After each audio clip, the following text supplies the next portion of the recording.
दोस्तों हमारे इस पृथ्वी में 70% हिस्से में पानी ही पानी है, जिसे जलमंडल कहा जाता है। और इसी जलमंडल में 5 महासागर मौजूद हैं, जिनमें सबसे बड़ा महासागर प्रशांत महासागर यानी कि पैसिफिक ओशियन, दूसरा है अटलांटिक महासागर और तीसरा है हिंद महासागर यानी कि इंडियन ओशियन और चौथा है दक्षिणी महासागर और पांचवा और सबसे छोटा महासागर है आर्कटिक महासागर।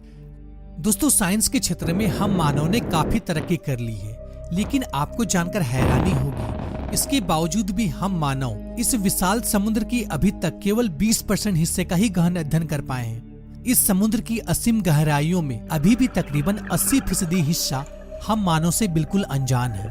यानी कि महासागरों की गहराइयों में आज भी कई सारे ऐसे रहस्य छुपे हुए हैं जिससे हम मनुष्य आज भी अनजान हैं। और ऐसे ही एक रोचक एवं कल्पनाओं का हिस्सा है हिंद महासागर।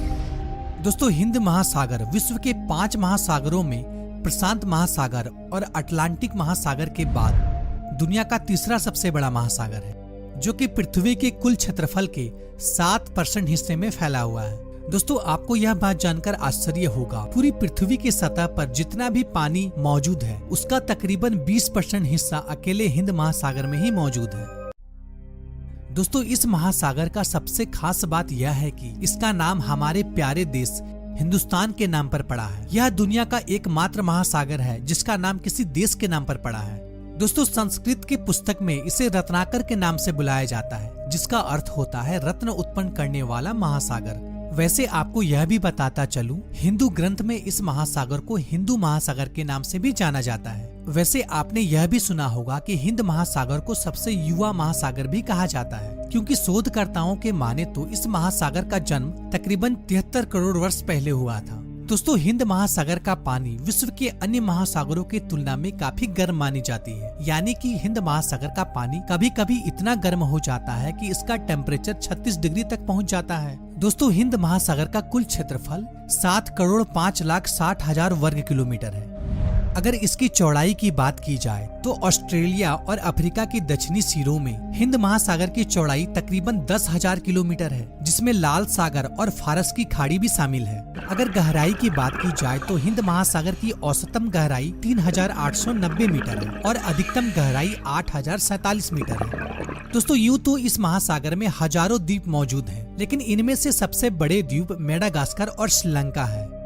दोस्तों हिंद महासागर का फैलाव भारत के पश्चिम में अफ्रीका तक, तो पूर्व में इंडोनेशिया और ऑस्ट्रेलिया की सीमाओं तक फैला हुआ है। दोस्तों जैसा कि आप जानते हैं महासागरों में पानी का बहाव हमेशा एक ही दिशा में होता है, लेकिन आपको जानकर हैरानी होगी हिंद महासागर में पानी का बहाव साल में 2 बार परिवर्तन होता है। गर्मियों में मानसून की हवाओं के कारण पानी का बहाव भारत की ओर होती है तथा सर्दियों में अफ्रीका की ओर बहने लगती है। तो आइए जानते हैं हिंद महासागर में कौन कौन सी नदियां जाकर मिलती हैं।